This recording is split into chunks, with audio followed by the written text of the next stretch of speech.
Hello, Quacken Smite League.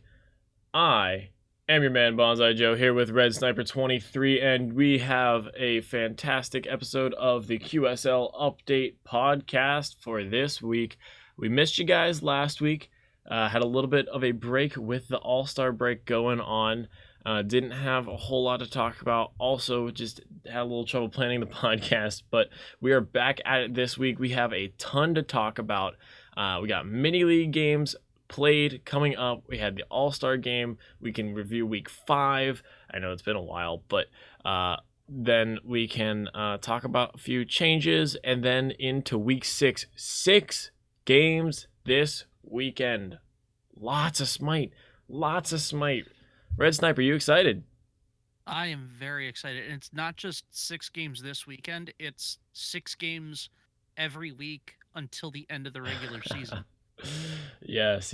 We have so much Smite going on, so many teams, so ready to play, and we cannot wait to watch them all this weekend. But first off, we want to go back and review our week 5 and the All-Star game. First things first, we had Dharmic Killers, we had Goon Squad. Let's go over this set. Dharmic Killers looking real good, continuing to put Davies in the jungle. But Red Sniper, our team set 3 didn't go to a set 3. Dharmic taking this one 2-0 over Goon Squad. What impressed you out of Dharmic from this game? Dharmic was very methodical that game. That's what really impressed me because normally what they did was they would always try to gain what little advantage they could. And then they would just team fight at the end. They would go for like a quick pick and then they would just team fight. And their team fight was so good that that's how they would turn the game. The laning phase would be, you know, 10, 15 minutes. They'd start, getting into this death ball. And then when the death ball started happening, that's when you start realizing, oh, those little advantages really started adding up. Yeah. Oh, now we're in trouble. And the little advantages were not little against Goon Squad. Sad to say for them, at least. But Dharmic looked very well put together. I know they were a little shaky earlier this season with trying to have everybody mesh well. Um, but now, week 5, they're looking like a very solid team. A very solid team. Yeah, Dharmic Killers, now with BW Cruz out of the mid lane, it's still kind of a question mark as to how he's gonna play. We know he's a jungle main. We know mid's not his most comfortable role, but how do you think Cruz has done so far out of these games? I mean, he stacked up pretty well. Um, I mean, granted, yes, it's not his main role. He is off rolling, but I mean, he's not losing lanes. In fact, against Goon Squad, he was actually winning lane, and doing so quite handily. It was He's starting to coordinate very well with Davies, especially. Um, and so you're seeing that Cruz in the mid lane. I know they've bounced him around a little bit here and there. Um, I think even one game he might have ended up ADC at one point just for kicks and giggles for some reason. But or maybe that was just a scrim that they were doing. But now with him in the mid lane, that synergy previously with where Davies was in the mid lane and he was in the jungle, now that the roles are reversed, that synergy is even better. And that is a scary, gruesome twosome. It really is. Yeah. Um, I'm looking forward to what they're going to be able to do um, as the season progresses. Now, who knows what's going to happen? We still have some more weeks of Smite coming up, and uh, they say familiarity breeds contempt. We'll see what happens. If it all falls apart, we know why. But I don't see that happening with Dharmic. Yeah, Dharma Killer is just looking at like the same solid squad that we've seen week in and week out from them, as they continue through their tear through their non-conference schedule. But They have so far been really, really solid. They are through 5 weeks, 5-0. You think they can keep up this undefeated streak through the rest of season 2 here? No. And I put it this way. So looking at the rest of the season for Dharmic, um, this week coming up, they have what used to be Resistance is now Cthulhu. Um, with Cthulhu trying to get their feet under them, I don't see them having much of a problem this week. But week 8, they're playing Phenoms. And if there is a team that can take down Dharmic, I see it being Phenoms. Now, early on in the season, they did play All In, and they did manage to sneak one away. But I think the All In of one is a lot different than the All In of week 5. So I'm looking forward to seeing what's going to happen when they play Phenoms. Honestly, I think the week 8 schedule is going to be great, and I think week 9 is going to be the best. Oh no, I take that back. Dharmic plays All In on week 9. So, Yeah. So I mean, getting back to that same week 1 schedule that we had, it is week 1 and week 9 are the same schedule. So that same kind of excitement that we had for that new season comes back in revitalized form after all the roster changes have happened through the season. So a really tough 2 week stretch for Dharma Killers to go versus Phenoms, then versus All In. But if they come out of those 2 weeks 2-0, they run the table, guaranteed.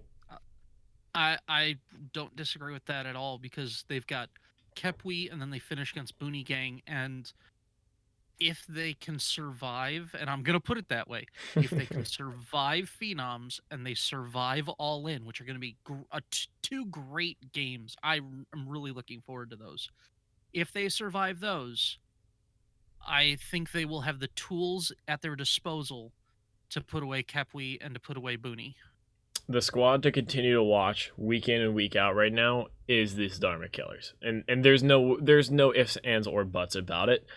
Every Mhm. single Dharma Killer set, I have my eyes glued to it. It's so much fun to watch. It's just entertaining Smite. That's all it is. It's not even, you're not even looking at it for, like, if you're watching an SPL match going, oh wow, the amazing mechanics, or the, you're just waiting for Dharmic to do something crazy every single week. You're waiting for the team fight or the pick off or the weird, split push in lane that then, ults in or something. Just Dharmic finds ways to be predictably unpredictable, to beat them in a team fight, and then just, yeah, we're gonna just win the game. Absolutely. So keep watching those Dharma Killers as they come off of this 2-0 victory in week 5 against the Goon Squad. So next up, Red Sniper, we got Kepwi Suns versus Phenoms, the final game for the King Cooter on that Kepwi Suns team. He had to sub in before that roster change went through of him going to what is now the Cthulhu Moons as their captain. The Kepwi Suns had to sub him in, a little bit of an emergency sub with Tully the Basin not being home for game 1. He was home for game 2 though, so 2 different rosters Mhm. coming out for the Kepwi Suns against Phenoms, but neither roster worked against the Phenoms squad. Phenoms takes it 2-0. That game being played last Sunday night. Just what we saw out of this Phenom squad is, the same stuff that we see from them again and again. It's that same mechanically good team who just try to roll as much as possible and take those advantages where they get them. How do you think they stacked up against this Kepwi roster? It, wow, yeah. Um, to to put it to put it well, I'm just gonna put it that way. Um, Phenoms. took the little advantages. Yeah, I keep saying this. You take the little advantage and you snowball it. Phenoms in the first game really pushed that duo lane advantage because as much as Cooter was relatively solid, um, Tella has been an outstanding pickup for Kepwe. He just has. Mm-hmm. And Cooter kind of looked like he felt a little out of place. Maybe he wasn't meshing quite as well. Maybe he was trying to call for a little more help, but he wasn't as effective in lane as well, especially in the 1v1s. I know he got soloed a couple times. The pressure was definitely there. He lost tower pretty early.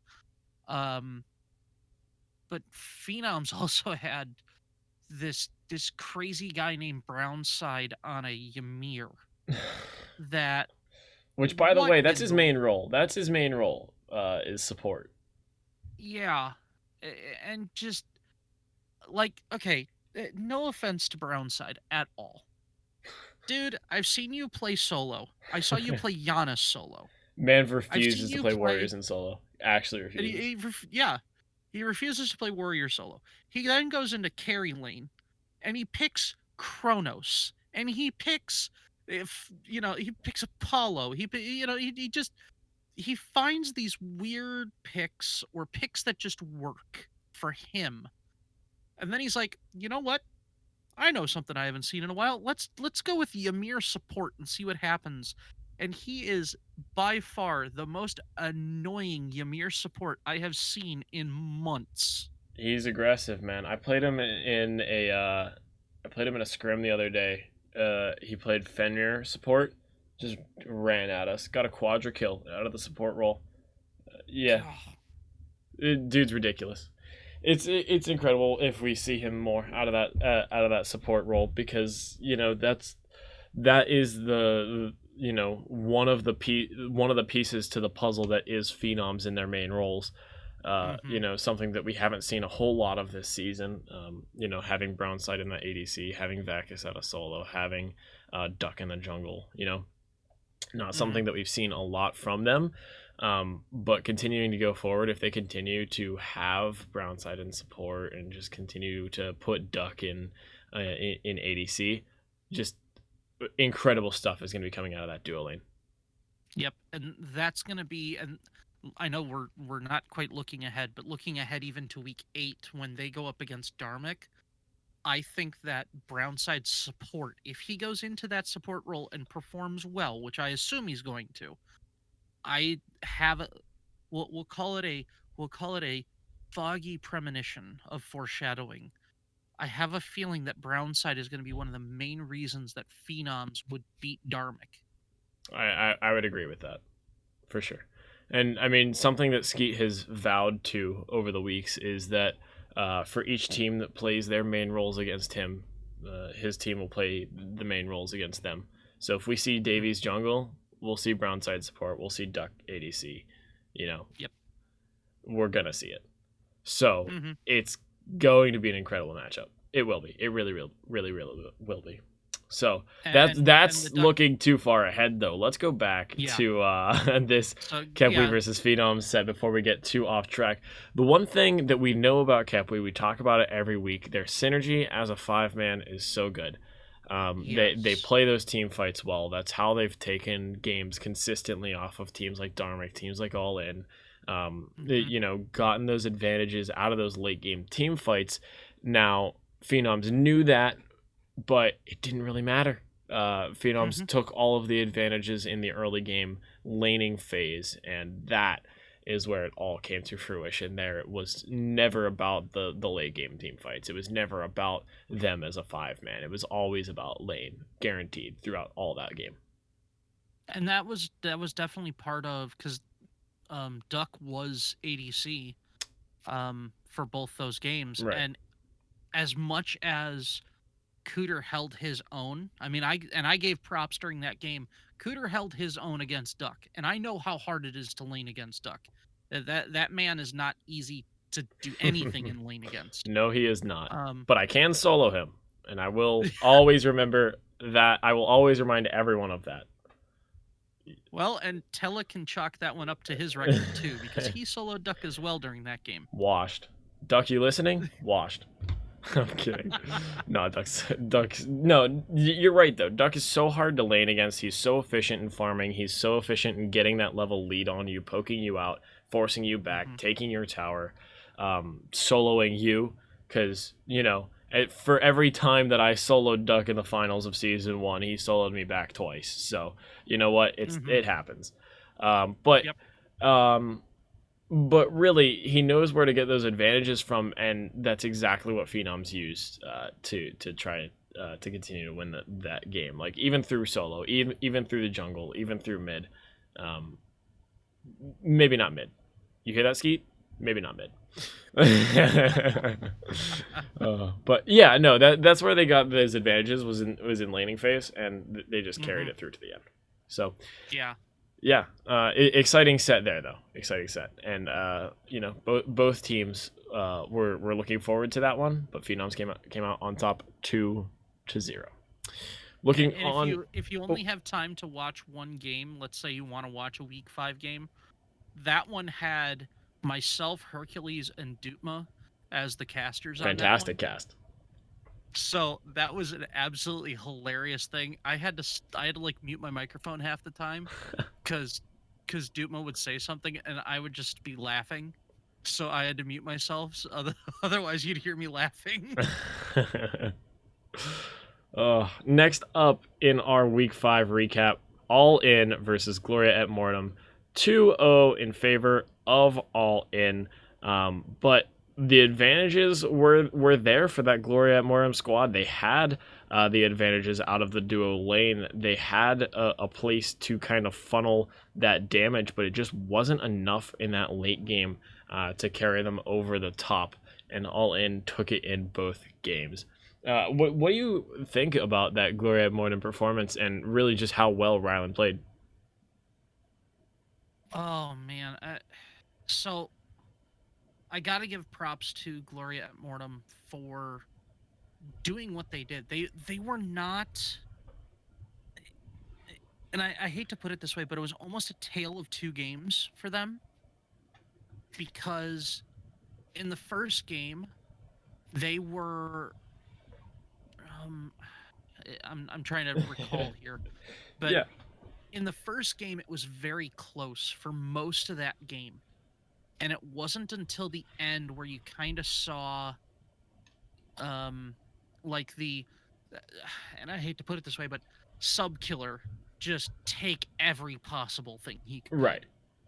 And it wasn't, no offense, Joe, it wasn't you. No. You None taken. I got bodied by Ryan Lane. I'll say that live on the podcast. Yeah. Well, it also didn't help that you were on the Apollo first game, which is designed to be a split pusher, designed to be late game, and you were up against a Donzaburo that had your number. Yeah. No, for sure. Yeah, and it is what it is. You that was definitely a team fight game because you guys had the E set, or as Herc likes to call it, the was. But and I hate to just puff up his ego as bad as it is, but Dutma on that Athena is ridiculous. Oh, When you Jack's when you going, as a support, yes, right now. yeah, I know. Yeah, right. I hope he hears that. But But yeah. when you go 0-2-19 on an Athena, you're doing your job, because the entirety of your job is to take a 2v2 or a 2v3 and make it a 3v2 or a 3v3 or a 3v2 the other way. And he was effective at that. He was very effective at that. I don't know, maybe it's just me. I don't think, even though his stat line didn't really reflect it, I don't know if NMR was necessarily that comfortable on the rat. But you could definitely tell in the first game that you guys were definitely going for the global pressure. The the Athena, the Apollo, the Rat ult, trying to make sure that if you needed the mobility, you had the mobility to go from one end of the map to the other. And you did that effectively in the first game. You were able to turn things to your advantage quickly. And especially with Subkiller on the King Arthur just obliterating everything in sight Yeah. during that first game. I mean, I am still trying to figure out why people give him the King Arthur.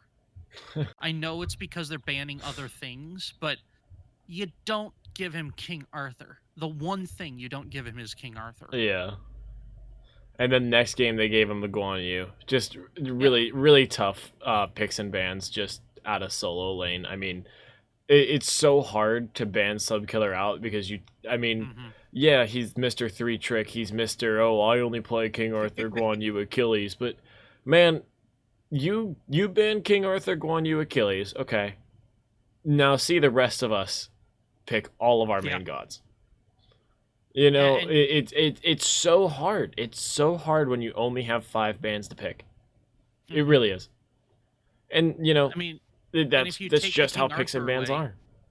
Yeah, and if you take the King Arthur away, you still have the Guan Yu and the Achilles. But if you take the Guan Yu off the table, you take the King Arthur off the table, well, now you're staring down the barrels of, a Danzaburo. Or you're staring down the barrels of a Scylla.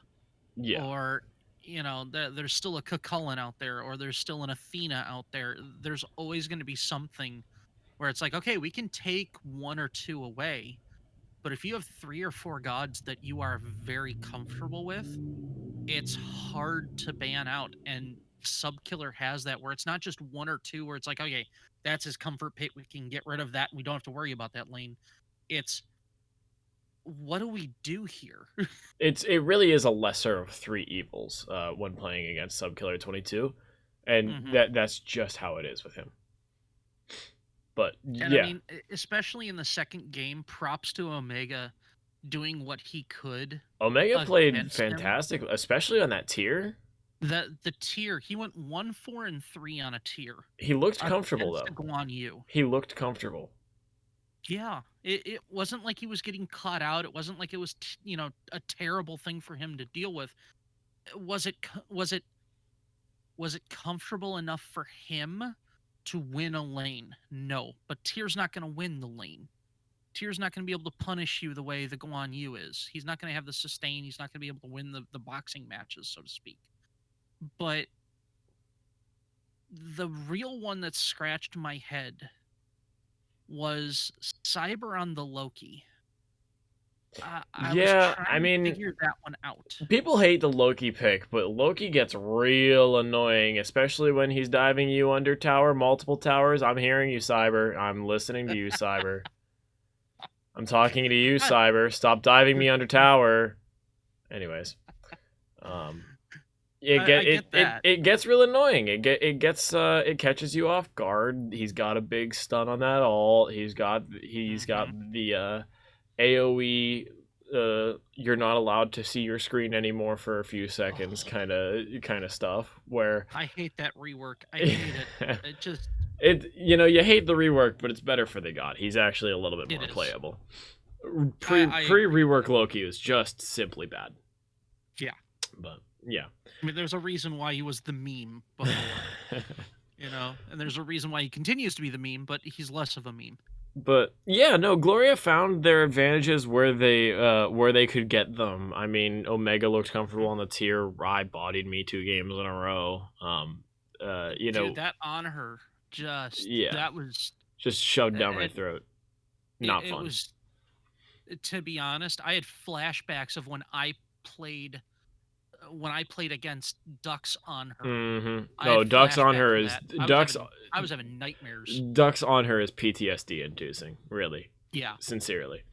But yeah, they found those advantages where they could get them, but just simply wasn't enough at the end for them to take the late game team fights. But I thought they played really well, especially early on. So All In takes the 2-0 against Gloria at Mortem. Now moving on to week 6. I'm not going to talk about the All-Star game quite yet.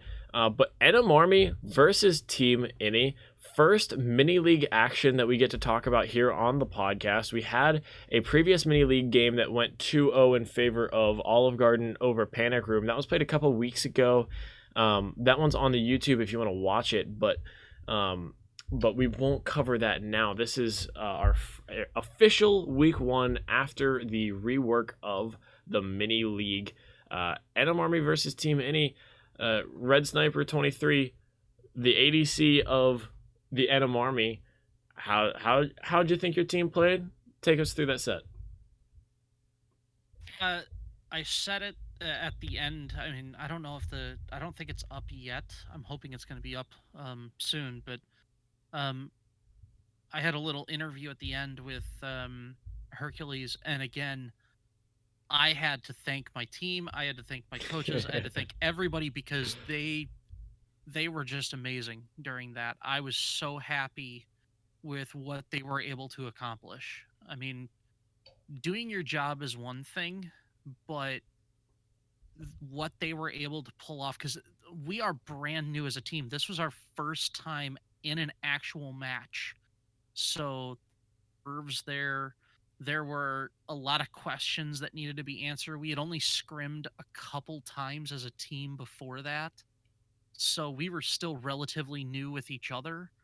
And being able to call things out and coordinate with one another, um, I enjoyed it immensely. Now, I probably enjoyed it immensely because we won 2-0, but I was just shocked at what we were able to accomplish as a team. Now, big props to Team Innie.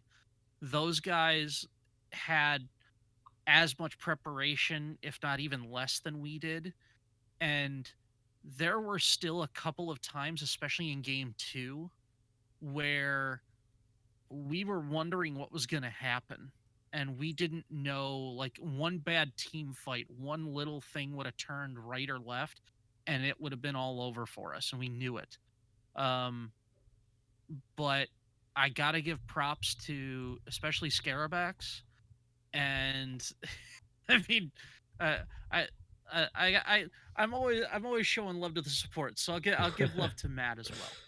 So, but yeah, I don't want to talk them up too much, but at the same time, I don't want to, uh, I don't want to sound like I'm tooting my own horn here, because believe me, I'm not. I still, if you have been on the Discord, or if you know me from the Discord, I don't go as Redsniper23 on the Discord. I am the liability, because I am the liability of my team. No, I thought, I mean, all of Enum Army, including you, especially in those late game team fights, rotations. I thought you guys worked really well as a 5-man grouping.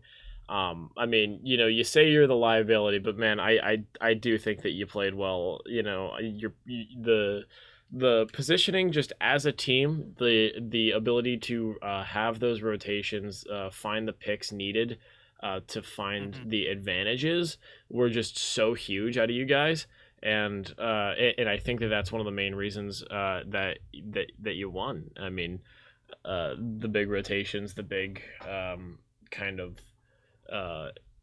find picks, then take fights mindset was just so huge from you guys. And Innie's team just didn't really have too much of a response when it came down to it. But all in all, great games from both teams. It's really nice to see some of the talent from the mini league shine, and we get to look forward to much more of it going forward, because games every week, 2 games every week now for the rest of the season, adding on to our normal schedule. So, lots of really, really good stuff coming out of this mini league, and I really encourage anyone listening to this to watch if they haven't already.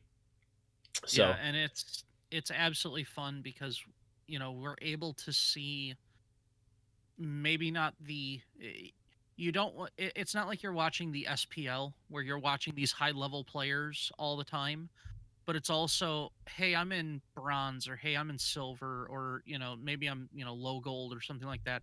What are things that I can do maybe as a team player to work on myself, and that's one of the things we as the mini league are trying to do is we're trying to grow the players that we have, more than just the record, but to grow what we have here in the QSL to make the level of competition that much better. Right.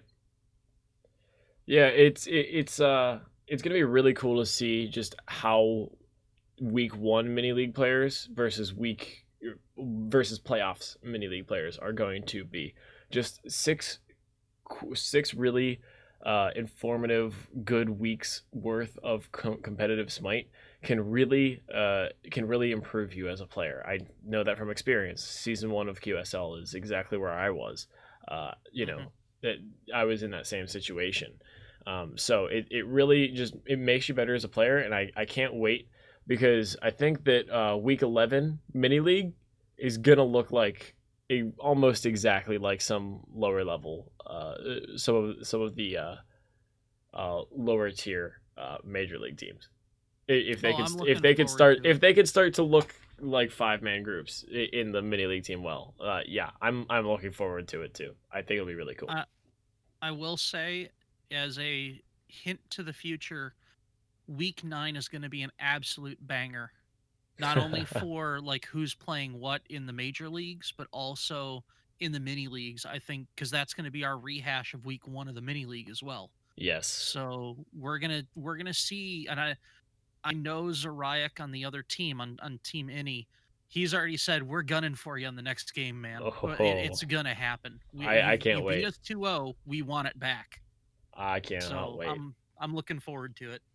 Lots of great competition coming up. So, speaking of great competition, after we talked about that 2-0 Team Enamarmy win over Team Imigod, let's get into that All-Star break. We had some fun sets happen on Saturday. We had the main event, Team Enamar, also known as Enamar's Barmy Army, versus Team Davies. Went 2-1 in favor of Team Davies. We had some troll picks come out for Enamar's team. We had the Kuzenbo mid being played by Yuri Forever. I just want to shout that out because it was so much fun to watch. It But was. we had some great games, some great picks, and just all around so much fun. We had some great casts. Don't want to toot my own horn, but me and your boy Goat Boy did some good casts for that one. Mhm. So if you guys haven't checked it out already, the All Star game was just a lot of fun, and that showcased some of the best talent that QSL has to offer. Maybe not on their main picks of gods, but um, but hey, we all love to have fun here. So Oh yeah. that was just so cool. What Red Sniper? What was some of your favorite parts of the All Star weekend? Oh man. Um. It wasn't just the 3 game set, but there were other things going on too. Um, and some of the other stuff that was going on, the assault that Oh happened, yeah, some of the we had that a that was just fun. yeah, we had a 4v4 3 game set. Game 1 assault, game 2 siege, game 3 joust. And then game 3 during the joust, all 8 of us were just in the same Discord call. It was so Yep. much fun. It was so much fun. Where team Oni division plus Bonzaijoe, because we had 5 show up from the Primal division and 3 show up from the Oni division. Hmm. So Team Oni division plus Bonzaijoe took the victory, 3-0 in that set. But it was a lot of fun. All 3 games were random pick, by the way. Yeah. Which was just hilarious because not only do you not know what god you're getting, you don't know what role you're playing, and you don't know like who wants to do what at what time.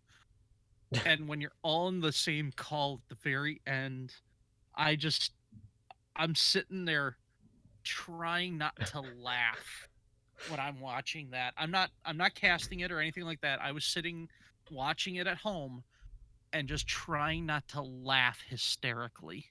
And I ended it, up doing it anyway. it was some good stuff. Yeah, dude, Dotme on the Morgan, top Oh tier stuff. jeez. Top tier stuff from Jack.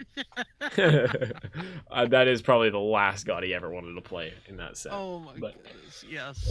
dude, when we were all in comms for the joust game, he was playing Kronos, and he was like, I have no mana, and we were all just like, you're Kronos, hit auto attacks. He goes, with what auto attack skill? I'm a support main. That line killed me. Oh, so funny. Actually, I do know one god he had never played, and then when we played casuals, I forced him to play it. He's like, what support should I play? And I go, I want you to play Kumba. And he goes, I have 0 worshippers on Kumba. I have never played Kumba before.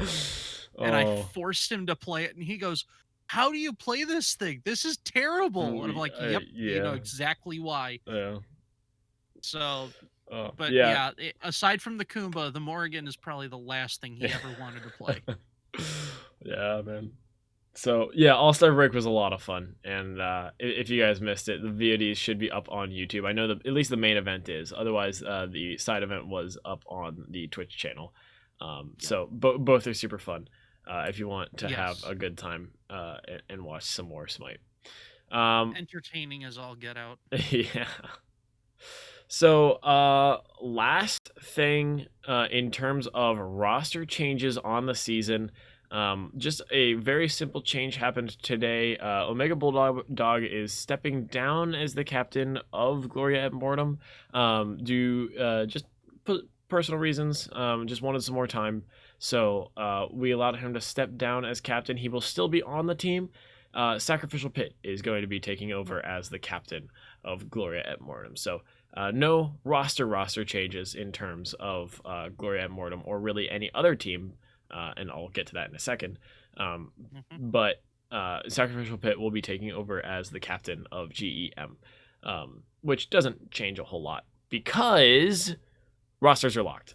I'm dropping that bomb now. We talked about that with the captains before the season started. Rosters for the major league teams are now officially locked. Any drops that happen are due to emergency only, or if that player simply cannot play anymore in the season, and by rule they will not be allowed to play for any other team for the rest of season 2 in the Quacken Smite League. So rosters are officially locked. The players that you see on each team as of today, as of right now, as of you listening to this, are the final rosters for the rest of the season. So no more roster moves going forward. That is something that was lined up to happen at the All-Star break, and all captains know that. So we'll just continue to make announcements, continue to make sure everyone knows that going forward. Speaking of going forward, Red Sniper. Yes. We got a week 7 preview ahead of us. I was going to say a little thing. Yeah, go for it. And all the mini league teams breathed a sigh of relief. Yeah. The mini league teams are sick of us. Are sick of us pulling from their rosters, but. Stop taking our players. As we just got to scrim together. as for mini league teams, some roster moves can still happen. We have not yet discussed a roster lock for mini league teams. That will probably happen around week 9 or 10-ish, just because we might try to fill in those last sub spots that are still not taken.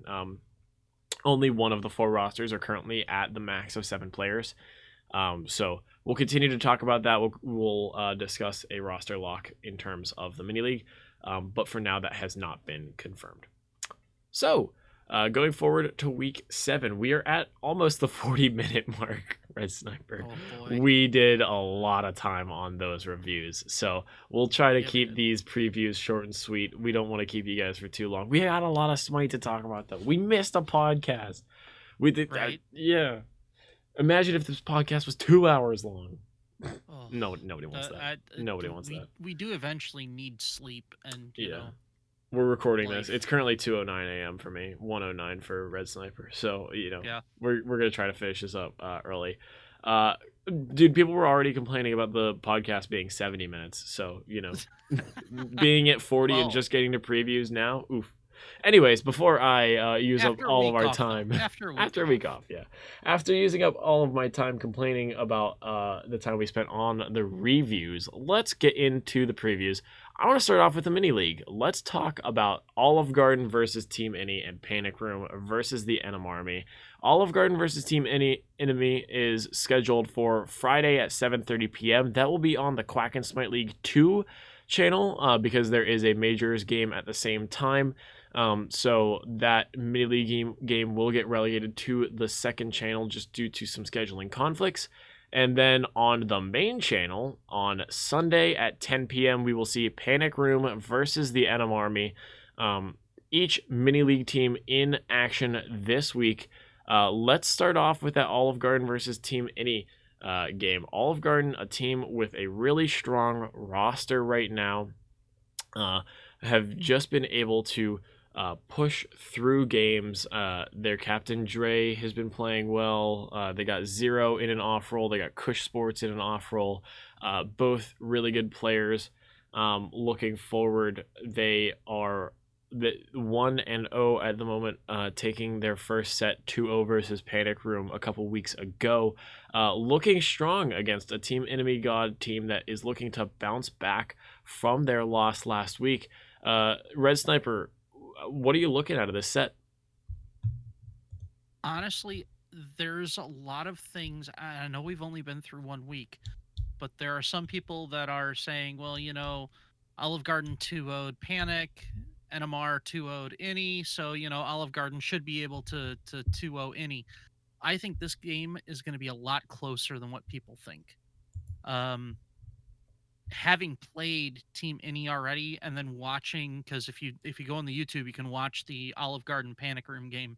Um, Watching those two teams play off, this one is going to be close. I think this one is going to hinge on coordination and objective control, personally, um, because after you get through that first week, you start to realize what your strengths and weaknesses are as a team.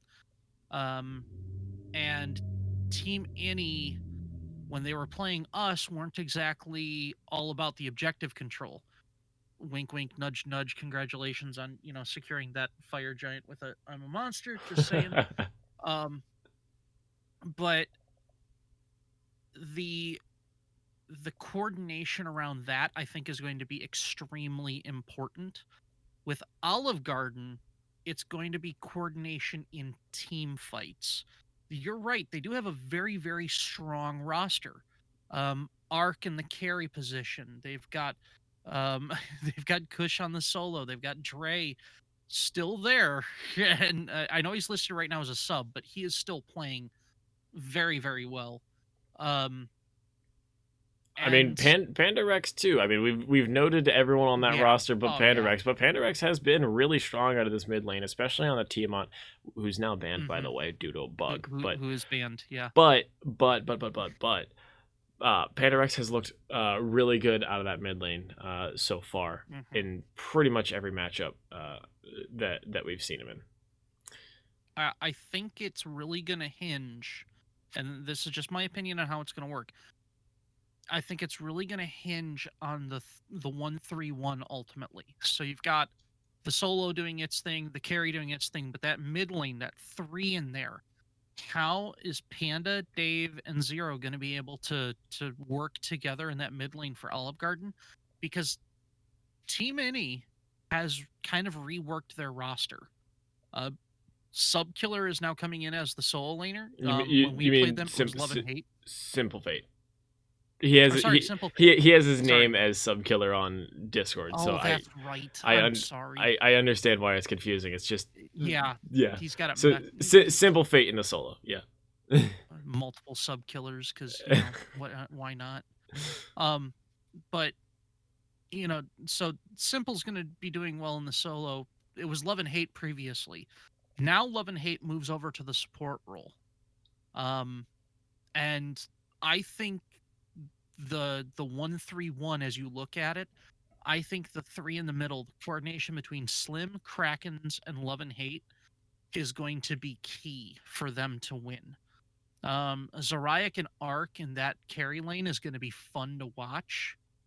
Um, and I'm wondering what Kush. I mean, there's matchups all over here that are just going to be great. I think these two teams match up really well against each other. Yeah, I fully agree, and it's just going to be a lot of fun to watch. You know, you said it, that 1-3-1 split, the 3v3 mid combo. I mean, that is just something to look out for in that game, and I'm excited to watch. But on the other side of the mini league, you got your boy Red Sniper here in his game, Enum Army versus the Panic Room. You know, coming off of a win versus Team Enemy God. We talked about it a little bit earlier.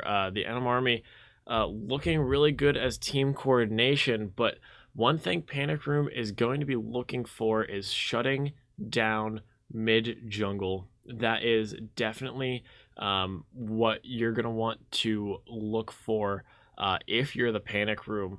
I take a look at the matchups. I see I see out of the duo lane, you got Sloop, Red Sniper, both good players that can handle their own against each other. In that solo lane, though, solo lane is going to be such a good matchup. Yellow Jin, Oh yeah, Scarabax. Oh, Lord. yeah. Don't even get me started. Both That just honestly, that fantastic one players. there could be a major league Yeah, solo it, duel. it could. That one It, very well it could be. very well could. So I think that if there's going to be any diff here, I think it'll come through mid jungle support. You know, again with this 3v3. Mhm. But if you see Achilles JC on that support role, or if they pick up a support before the game on Sunday, you know, we're going to see that mid jungle. That's what Panic Room needs to play through. Rectoplasm and Cackle Chipotle are going to be the two that you need to, hope really get a lead in that lane and try to split it through to the other lanes if you're Panic Room. Otherwise, I think that you get behind because that mid two on the other side, you have Sphinx and Tubby Follower. Tubby Follower is a damn good player. Like he has been able to punish Kakarot Chipotle in lane before. He has been able to get that advantage where he can find it in scrims between these two teams. Now, something that we're going to need to see from this Panic Room team is to play more aggressive, try to find that lead, because if they don't find it and they get down in levels, I think that this is Enum Army's game the whole way. Yeah, I mean, it's hard for me to comment because I don't want to give away all my secrets. Um, because wink, wink, nudge, nudge. I always do all this stuff, but Very fair. It's hard. It's um, hard to predict your own games. It's hard to preview them. yeah. But yeah, just watching what tape I have from Panic Room, knowing those players, and we've actually scrimmed against Panic Room 3 times now, so we're familiar with we're familiar with them, and they're familiar with us. Um, and we know that there's going to be some tension between how we play each other. Um, are we going to be able to play the same way? Are we, they know sort of what gods we like to pick. We know what gods they like to pick. So are we going to be okay on comfort picks, or are they just going to ban everything out? There's a lot of questions going into this one, but it's more play style oriented, I would say. That's really going to drive this game, I think. And that's me as an analyst, or instead of me as a player, me as an analyst is saying I think play style is going to dictate this game more than anything else. And so I would love to see us win this one handily, but I think again, like the last one, it's gonna be a little closer than what most people expect. Yeah. I know Panic's, they lost to Olive last time, but I mean, you still have Yellow Jin, and he is still a threat, and he is always going to be a threat. Yeah, without a doubt. I mean, both teams just looking really strong. I can't wait to watch this one for sure, and not just because I have friends on the teams. All right. So, hey, moving along to the major leagues, we have 4 great games this weekend, 3 of which are scheduled. Phenoms versus Booney Gang, still to be determined. Friday night, Cthulhu Moons, formerly it's the Resistance, versus Dharmic Killers, 6:30 p.m. Saturday, you got a 10 p.m. matchup, Goon Squad versus All In. Sunday, you have a 5 p.m. matchup, Gloria Mortem versus the Kepwe Suns. So, full weekend of Quacken Smite action going on this weekend. Let's start off with that Friday night game. The new roster for the Cthulhu Moons in their first big boy game against the Dharmic Killers. Red Sniper, where do you think Cthulhu has to take their advantages here? Oh, that is the question. That is the $1 million question for Cthulhu. I gotta Because say it's out of that ADC role, right? I mean, and but that's the big question is, if you push the ADC role, what are you going to give up in return? I mean, Jungle, because and you don't want to give up a jungle to Davies. right, so it's kind of that $1 million question of where do you go from here? Because you got to remember, Cthulhu is new. Yeah, They but they don't don't have the coordination that of the previous weeks. Now, some I of them have I been on the team. Well, here's the thing, though. They have been scrimming hardcore. If you've been Okay. watching King Cooter's streams lately, all 5 of them have been in a party for the past week and a half straight. I don't think these guys have played Smite with Mm, anybody else. They have been so well together and so good at trying to get that coordination together that I think they might surprise you. hmm But Oh, that being said, Pokemon AI versus Raptor.exe is going to be a fantastic duo lane matchup. I think that's where they need to play their advantages. Out of the yeah. solo lane, Destiny versus either Achilles JC or Yellow Jin, depending on who's the sub in the game on Friday. That is going to be a hmm good matchup. I mean, out of the jungle, Davies versus King Cooter. No offense to King Cooter, but Davies is an SCC And jungler. That's yeah, just tough. it's That's just yeah. tough. You Um, have a big order to fill on that one, and I would love to see. And this is just me being the facetious sob I am. I would love to see Cooter and Austin really stick it to Davies and Cruz because I want to see that pushback. Davies has had way too easy of a time the last couple weeks. I want to see Davies get shut down. well, Even if you have to give up carry, even if you have to give up something else and just say, "Okay, guys, we're not going to press this. We just need you to survive, but we're going to win through jungle." Because if you shut down Davies, that's a lot of their initiation on that Dharmic if you that look would be at it. something to behold. You know, the matchups have been easy for Davies because Davies is Davies. He's the damn good player. That's just how it is. Yeah. But if you could shut him down, that would be something. You might be onto something there. And I mean, I looking at the previous games, looking at what Dharmic has been able to do. I mean, first of all, you have I'm already mad as a support, who is ridiculous as a support. I, Olive, come on, man. Just normally, first of all, you're the only support who is a captain. That tells you something right now. But on top of that, if Olive is not the one that's initiating, the one that's initiating, I would say 60 to 65% of the time is Davies. You're not really going to get it from Destiny. You're not really going to get it from Cruz. You're going to get it from either Davies or Olive. If you shut down Davies, you've got to you're forcing Olive to initiate over and over again. And as a support, you can initiate, but are you going to be able to have the follow-up damage? If you've already taken care of Davies, that's one piece of the battle that's already been won. Now, how do you do that is the question. Right. Yeah, that is the $1 million question that I think a lot of teams will be asking week in and week out facing against this Dharma Killer squad. But you know, it's gonna be a good one. My prediction is 2-0 Dharmic, but I think that the games are both close. What's your prediction out of this one? I'm also going to go with 2-0 Dharmic because of that $1 million question. Um, it's really tough to shut down Davies, and I'm trying to think of ways to do it in, my weird analytical mind.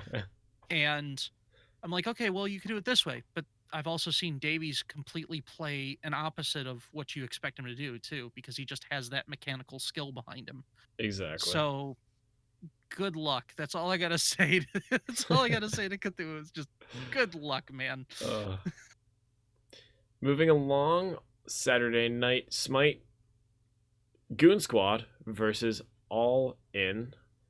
Still have not confirmed what lineup I am going with. I believe I believe I'm going to be playing Zero in this matchup. I personally have been practicing mid in the Archangel Smite League. No, not trying to advertise for other leagues, but in a different league, I've been playing mid, trying to learn a different role against a Goon Squad team that is struggling. I think what we're gonna go with is my mid debut in the Quacken Smite League this week. I think I'm gonna play it, see how I do. If I struggle game one, if I'm not having fun, I'll probably go back to our main lineup of having myself in ADC and put Coda back into the mid lane. But it's something worth trying against a Goon Squad team that has been struggling so far. Um, Mm-hmm. it's they're coming into this game. They're looking for some way to take an advantage, um, and when looking at these two squads compared next to each other, it's hard to say where they're gonna get that advantage. But I tell you what, if I get diffed in mid lane by Chevy, first off, I'm not gonna hear the end of it from Skeet or Chevy. Love you, Chevy. Um, but I do think that there is a place where they could get an advantage. But it's just how well they translate that toward the end of the game, you know? Mm-hmm. Absolutely. And I think this is I think this is a similar question. Just like Cthulhu has to figure out how to beat Dharmic when Dharmic initiates, it's gonna be a similar thing. Goon Squad's biggest issue the last couple of games, and no offense to Goon Squad, I don't know why, but I keep having to cast their games. I've literally had them the last 3 weeks. Do you have them again this So weekend? so maybe if I don't cast this game, they'll be better. You're not on the schedule Maybe I'm for it. just the bad luck Yeah, charm. maybe you're just the bad luck charm. You're not on the schedule for this one, so. No, I'm not. So, um, but the uh, uh, a worrying thing I've seen with them is you can see the individual talent. You can see the mechanical talent. You can see what they're trying to do as individuals. But when they went up against Dharmic, when they went up against Booney Gang, when they went up against Gem, one of the things that simply forced me to scratch my head after every single game was where's the team? Where's the coordination? And that was the thing that kind of hurt the most. As a even as a caster, you try and be impartial, right? Right. You're trying not to go for one team or the other, but Goon Squad, first of all, they're the only winless team right now in the QSL. Yes. So I want to see them. I want to see them pull out a victory. At least give them something to hang their hat on to say, "Hey, we got one." Um, but the the biggest issue I see with Goon Squad is, are they going to be able to coordinate enough as a team to, even if they get the advantages in lane or somewhere, are they going to be able to translate that into enough of a team fight where they can secure objectives, break down towers, and eventually push that lead? I haven't seen it yet. I haven't seen it in the last 3 weeks. Let me put it that way. I haven't seen it in the last 3 weeks. And I don't know if it's because they're just simply uncoordinated and they're trying to figure out how to work together, or if there's multiple calls going on and they're kind of getting muddled. If you see where I'm trying to Yeah, figure out this. yeah, I individually, I think they're great players. I think they really are. They deserve to be in the QSL majors, but something team wise doesn't feel right.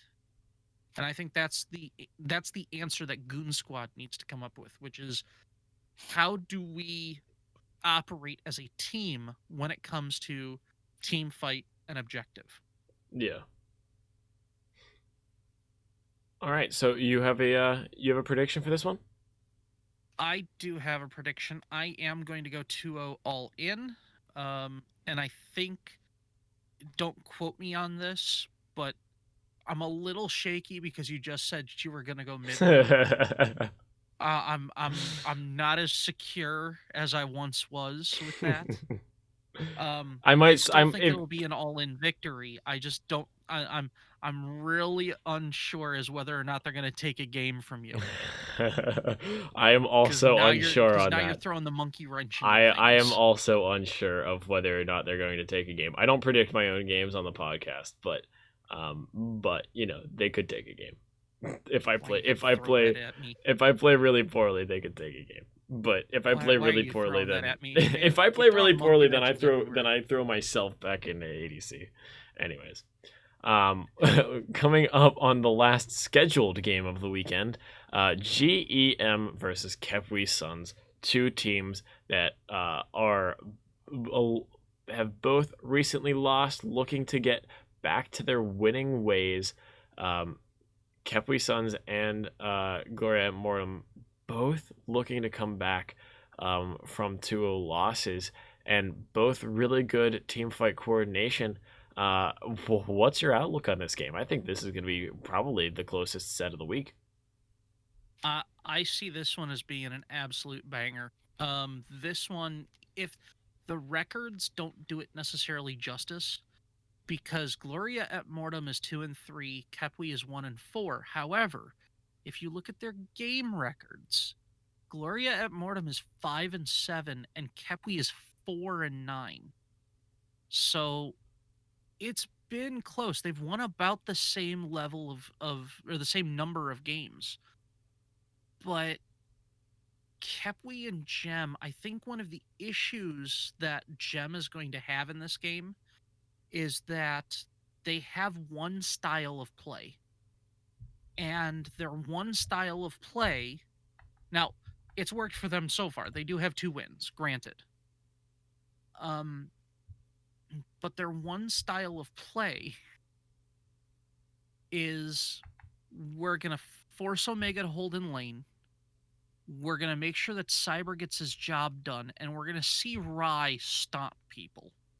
Right.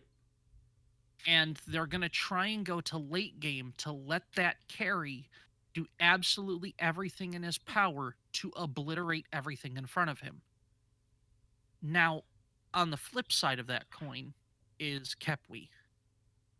You have Yuri in the jungle, and you have Goat Boy as support. That one right there is scary to me. Because if you can, and this is not a we're going to try and push late game, we're going to try and, if you can jam it down their throat in the mid game or in the early game, I can see Kepwi pulling this one out. I genuinely can see it. Now, Kepwi has, this weird thing about them where they don't really wake up until game 2 for some weird reason. That definitely seems to be a running thing with the Kepwi Suns. I believe the only game one that they've won is versus All In. I think so. I think that was right, and I could swear I think you were just waking up at that point. Um, but Kepwi's once Kepwi is on the same page, they roll, and they roll pretty well as a team. Now, the only issue that now, first of all, I'm gonna love seeing this carry lane. This is a game I want to watch because the carry lane in this is going to be amazing. Rye versus Tella is just going to be fun. I mean, yeah, It really is. that's it's gonna be such Yeah. a cool lane to watch. Yeah. And I mean, But and Goat Boy versus um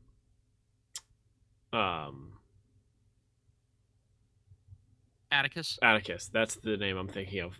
Goat Boy versus Yep. Atticus. Two supports that love that W key, man. Yes. Yeah. Now, I will say this. As much as Tella and Rye are going to have a bonanza in that carry lane, if it goes to late game, I put the advantage ever so slightly in Rye's favor because that's what he's been doing all year. Okay? He's used to it. If it's mid to early game, I put the advantage squarely to Kepwi. And I say that with a grain of salt, but I do put it that way. And the reason for that is quite simple. Because the three in the middle, the Yuri, Link, and Goat Boy, I think they have ever so slightly an advantage against Cyber, Pit, and Atticus. God, that's Now, such a good matchup. it is such a good matchup, which is why I'm giving it to them by a hair. But I see the Kepwi Suns coordination being a little bit better than Gloria. Now, if Rye takes it over, Rye's going to take it over. That's the way he works. But if you're looking at a 5v5 team fight where there's been no picks, where there's been nothing else, I think I like Kepwi a little bit more. And I know that's Yeah, spicy. it is. It's really tough. My prediction for this one at the end of the day is 2-1 Kepwi, just because of how well they've been able to coordinate these fights, how well they play as a 5-man. I think those late game team fights are gonna be something huge, something to behold. I would not be surprised at all if this does swing 2-1 in Gloria at Mortem's favor. But but man, this is gonna be so close. It's gonna be so good, so good. Yep. And I'm gonna go the same way. I am gonna say 2-1 Kepwi just because if it does go late game, I think the 5v5 straight up is a little bit more in Kepwi's favor. But mark my words, if Rye gets a pick, if Pit gets a pick, or if Cyber gets a pick and it's 5v4, Gloria at Mortem is going to punish Kepwi all day long. Absolutely. So, moving along to our unscheduled game, the return of Enemy God to mid lane. I will announce it here. I have some insider sources saying that Skeet, as we talked about earlier with the Phenoms going main role against other people who go main role, a little birdie has told me that Skeet was threatening to go main role against Booney if Enemy God stayed in that solo lane. So it is to my understanding that Enemy God will see his return to the mid lane just for this week and with this week only versus this Phenoms team. But that being said, even when he's in mid lane, he's still a good player. Let's not put that aside. He's still one of the best mid laners in the league. Putting him up against this Phenom squad, Skeet, by threatening to do that, just made his mid lane matchup harder, don't you think? I do, honestly. As good as Kittens is, or Big Bops is, if you're going to throw an Emmy God in the middle against Skeet, I mean, kudos to Skeet for saying, I'm going to take it on. But at the same time, Skeet, what the heck are you doing? I do think it's Now, going to be a good matchup, though, all around. Pretty much every single role is going to be so much fun to watch. I kind of hope that we see Duck in ADC. I know that's a main role, but Duck versus Chino is an all-star matchup. That is just simply so good. That would be fun. However, if they don't, if they go to what they have listed as their roster and Brownside is their carry, I still think that's going to be entertaining. I still think that's a good matchup. I still think that's a really good matchup. Chino's just such a good player. I mean, he's so much fun to watch that Chino versus anybody. Chino versus me is a good matchup. I get bodied by Chino, but Chino versus me is a good matchup. Just it's fun to watch. Chino's a fun player to watch. He is entertaining, and he will try to get whatever little thing he possibly can over you, and that's what makes it entertaining.